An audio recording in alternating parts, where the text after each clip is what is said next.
दोस्तों, आज पूर्णिमा तिथि से पितृपक्ष की शुरुआत हो चुकी है और आपके जो पूर्वज हैं यानी जो पितृदेव हैं वह अपने परिजनों के यहाँ, अपने वंशजों के यहाँ आते हैं और उनको आशीर्वाद भी देते हैं। शास्त्रों में पितृपक्ष को लेकर कई बातें बताई गई हैं। इन दिनों में सुबह जल्दी उठना चाहिए और अगर आप छोटे छोटे कार्य करें तो ऐसे में आपके पितृदेवों का आशीर्वाद बरसेगा। पितृदेव प्रसन्न होते हैं। आप कुछ करें या ना करें, लेकिन छोटे छोटे प्रयोग कर सकते हैं, जैसे कि सुबह सुबह सबसे पहले अपने घर के मुख्य दरवाजे को जल से गंगा जल मिलाकर धो दें। ऐसा करने से आपके घर में बरकत होने लगेगी, आपकी उन्नति होने लगेगी, कभी धन की कमी नहीं होगी। साथ ही परिवार के सदस्यों के बीच प्रेम बना रहेगा, धन आता रहेगा। पितृपक्ष के दौरान पक्षियों को भी दाना जरूर डालें। पितृपक्ष में आप किसी भी पात्र में जल भरकर खुली जगह पर रख दें, क्योंकि पितृदेव किसी भी रूप में यानी कि पीने आ सकते हैं, पक्षियों के रूप में और कौवे के रूप में, कुत्ते के रूप में, गाय के रूप में, किसी भी रूप में आ सकते हैं। तो वो जल पिएंगे तो आपके शत्रुओं से, नज़र दोष से और परेशानियों से छुटकारा दिलाएंगे और काफ़ी प्रसन्न होंगे। पितृपक्ष में आप एक नियम बना लें, गाय और कुत्ते को खाना जरूर दें। साथ ही कौवे को अगर दिख जाए कौवा तो रोटी जरूर डालें, क्योंकि पितृदेव गाय, कुत्ते और कौवे के रूप में सबसे ज़्यादा आते हैं, इसलिए इनका अपमान ना करें। पितृपक्ष के दौरान भगाएं ना। इन्हें खाना खिलाने से धन धान में बरकत होती है, पैसा, सुख, समृद्धि सब मिलता है। और पितृपक्ष में यानी कि सूर्य को भी जल जरूर दें, वो भी काला तिल डालकर जल दें। पितृपक्ष में बहुत प्रसन्न होते हैं इससे पितृपक्ष। इस बार पितृपक्ष 10 सितंबर से प्रारंभ हो रहे हैं और 25 सितंबर तक चलेगा। तो अपने पूर्वजों को, पितरों को याद करने, उनके निमित्त श्रद्धा भाव व्यक्त करने और उनको प्रसन्न करने के लिए पितृपक्ष का महापर्व साल में एक बार आता है और वो आता है अश्विनी के महीने में, यानी कि भाद्रपद मास के शुक्ल पक्ष की पूर्णिमा तिथि से शुरुआत होती है और अश्विनी मास के अमावस्या तिथि तक चलता है, यानी कि ये 16 दिनों तक चलता है ये महापर्व। और इनमें लगभग हर कोई अपने पितरों को प्रसन्न करने हेतु प्रयास करता है, जैसे कि श्राद्ध करना, तर्पण करना, उन्हीं के माध्यम से पितरों को याद करते हैं। और कहा जाता है कि हम जीवन में जो भी उन्नति करते हैं सब पितर देवों की कृपा और आशीर्वाद से ही कर पाते हैं। अगर पितृपक्ष में छोटे छोटे उपाय किए जाएं तो पितृदोष समाप्त हो जाते हैं और जीवन में जो पितृदोष जैसे कि परेशानी है वो पितरों के आशीर्वाद से दूर हो जाता है। क्योंकि अगर आपके पितृदेव प्रसन्न हैं, अगर प्रसन्न हैं या फिर प्रसन्न हो जाएं तो आपके जीवन में कभी कोई कमी नहीं आ सकती। जीवन में गरीबी, दरिद्रता तक दूर हो जाती है। उनको प्रसन्न करने के लिए पितृपक्ष में सबसे अच्छा रहता है, जो कि भाद्रपद की पूर्णिमा से अश्विनी मास के कृष्ण पक्ष की अमावस्या तक आपको ये छोटे छोटे काम करने हैं, जो आपके जीवन की हर परेशानी को दूर करेगा। देखिए, इस महीने में पितृ गायत्री मंत्र का भी जाप किया जाता है, लेकिन आइए हम सिंपल तरीके से आपको बताएं कैसे आप अपने पितृदेवों को मनाएंगे, ताकि आपकी नौकरी, व्यवसाय और उन्नति हो सके, व्यापार दुगना चल सके, नौकरी में प्रमोशन हो सके, जीवन में कष्ट परेशानियां समाप्त हो सके। और जो जैसे कि पितृदोष होने से क्या होता है कि नौकरी व्यापार में परेशानी, स्वास्थ्य की हानि और घर परिवार में भारीपन लगना, झगड़े लड़ाई ज़्यादा होने, संतान का सुख प्राप्त नहीं हो रहा, जैसे चीज़ें हो जाती है। तो उन तमाम परेशानियों से बचने के लिए आप रोज एक छोटा सा काम करें। पितृपक्ष के दिनों में पहला काम करें, आपके घर के आसपास जहाँ भी पीपल का वृक्ष है, आप चाहे तो वहाँ पर जाकर एक लोटा जल में एक चुटकी काला तिल, थोड़ी सी मीठी वस्तु डालकर अर्पित कर दें।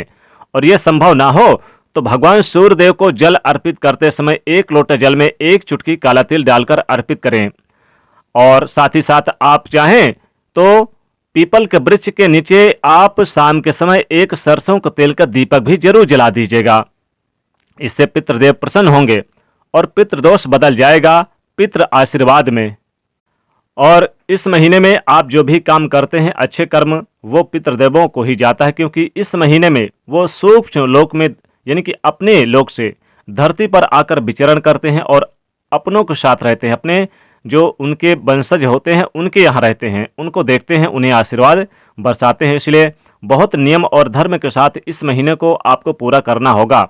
तो पितृपक्ष में आप एक छोटा सा काम कीजिए, शाम के समय सरसों का तेल का दीपक गाय के या फिर आप गाय के घी का दीपक दक्षिण मुखी लौ करके रोज जलाइए।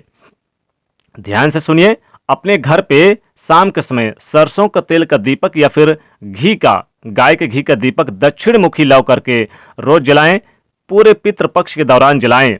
लेकिन कहां पर जलाएं यह भी जानेंगे। लेकिन एक बात याद रखना है, आप रोज नहाइए तो पवित्र नदी सरोवर में नहाइए। अगर संभव ना हो तो नहाने वाले पानी में गंगा जल डालकर नहाएं, तुलसी के पत्ते डालकर नहाएं, काला तिल डालकर नहाएं, तो तीर्थों का स्नान का पुण्यफल प्राप्त होता है। और जब उनको तर्पण कीजिएगा तो आप अंजुलि में जल भर करके, जैसे कि नदी में स्नान करेंगे तो दक्षिण की तरफ अपने पितरों को जल अर्पित करें, या फिर आप चाहें तो किसी ब्राह्मण से भी करवा सकते हैं। तो पितृ गायत्री मंत्र क्या है, कैसे पाठ करेंगे ताकि आपके जीवन में परेशानियां समाप्त हो। ओम पितृ गणाय विद्महे जगत धारिणी धीमहि तन्नो पितरो प्रचोदयात। इस मंत्र का रोज 3 बार जाप करना है। याद रखें 3 बार कब करेंगे, जब आप पितृदेव के निमित्त जल अर्पित करेंगे तो उसके बाद इस मंत्र को जाप करें। इस मंत्र का जाप रोज करिएगा, 16 दिन तक लगातार करिए, सभी कष्टों से मुक्ति मिलेगी। अब आइए दीपक की बात करते हैं। देखिए, दीपक जब आप तैयार करेंगे शाम के समय, चाहे वो शुद्ध घी का हो या फिर सरसों का हो, दक्षिण मुखी करके लाओ। आप अपने दक्षिण दिशा में यानी अपने घर के दक्षिण भाग पर आप दीपक जरूर जला के रखिएगा। दक्षिण भाग में पितृदेव रहते हैं। आपका घर का जो दक्षिण भाग होता है वहां पर पितृदेवों का निवास स्थान होता है, क्योंकि जब वो अपने पितृलोक से आते हैं धरती पर अपने वंशजों के यहाँ, तो वहां पर एक निश्चित स्थान को वो तय कर लेते हैं। तो दक्षिण भाग में पितृदेवों का स्थान माना जाता है। इसी स्थान पे आपके घर के दक्षिण भाग में पितृदेव रहते हैं, विराजमान रहते हैं 16 दिनों तक। तो आपको एक सरसों का तेल का ही दीपक सही दक्षिण मुखी लौ करके आपको रोजाना एक दीपक आपको अपने घर के दक्षिण भाग की तरफ यानी दक्षिण दिशा की ओर आपको जलाना चाहिए। आप इस दिन चाहें तो अपने घर के मुख्य दरवाजे के दोनों तरफ, बाएं और राइट साइड दोनों तरफ आप एक एक यानी कि दीपक जलाएं।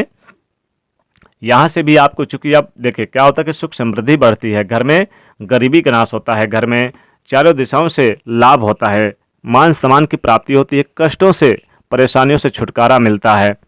तो आप यानी कि अपने मुख्य दरवाजे पर भी जलाएं और आप अपने आंगन पर भी आप एक दीपक जलाएं। तो यानी कि आपको दीपक जलाते समय अपने पितृदेवों का स्मरण भी करना है, जैसे कि ओम पितृदेवाय नमः, ओम पितृदेवाय नमः, इस मंत्र का जाप भी करना है। गायत्री मंत्र तो करिए, यानी कि पितृ जो गायत्री मंत्र है वो तो करिए, लेकिन ओम पितृदेवाय नमः इस मंत्र का जाप करें। वैसे तो कहा जाता है कि पितृदेव के रूप में भगवान विष्णु और माता लक्ष्मी है, इसलिए इनका भी स्मरण जरूर करिए। आप पितृपक्ष में भगवान विष्णु और माता लक्ष्मी जी की भी पूजा जरूर करें, ताकि घर में सुख समृद्धि बनी रहे, कभी भी किसी प्रकार कोई नेगेटिविटी घर में प्रवेश ना करें।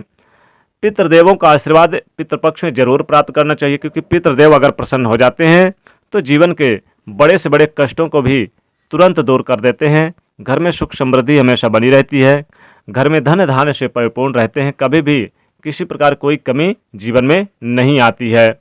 तो पितृपक्ष में आपको रात के समय आपको दीपक जलाना है। ध्यान रखिएगा, आपको रात के समय ये दीपक जलाना है रोज। जब शाम हो जाए, सूर्य अस्त हो जाए, उसके बाद आपको अपने घर में यानी कि दक्षिण दिशा की तरफ आपको एक दीपक जला देना है। अगर एक से ज़्यादा भी जलाएंगे तो आपकी मर्जी, लेकिन कम से कम एक दीपक जलाए तो पितृदोष बदल जाएगा। पितृ आशीर्वाद में सभी कष्टों से, सभी संकटों से मुक्ति मिलती है, जीवन में सुख समृद्धि बढ़ती है, हर कष्टों से छुटकारा मिलता है, लाभ मिलता है और आप जीवन में दिन दुगनी रात चौगुनी तरक्की प्राप्त करते हैं। क्योंकि जब पितृदेव प्रसन्न होते हैं तो जीवन में सब कुछ संभव है, सब कुछ प्राप्त होता है। हमारे कैरियर, हमारी नौकरी, हमारे बिजनेस व्यापार सब कुछ चलता है, घर में सुख समृद्धि बनी रहती है, संतान की प्राप्ति, वैवाहिक जीवन में सुख, हर प्रकार के कष्टों से भी छुटकारा मिलता है। इसलिए पितृपक्ष में आपको जरूर यानी पूजन करना चाहिए। और इस बार का यह पितृपक्ष 10 सितंबर यानी 2022 में 10 सितंबर से शुरू हो रहा है भाद्रपद के पूर्णिमा तिथि से, और यह अश्विनी मास के अमावस्या तिथि यानी कि 10 सितंबर से 25 सितंबर तक यह पितृपक्ष चलेगा। तो इस दौरान आप ये उपाय जरूर करें। तो दोस्तों वीडियो को लाइक कर दीजिए, ज़्यादा से ज़्यादा शेयर करिए और चैनल को सब्सक्राइब करिएगा। जय शनिदेव।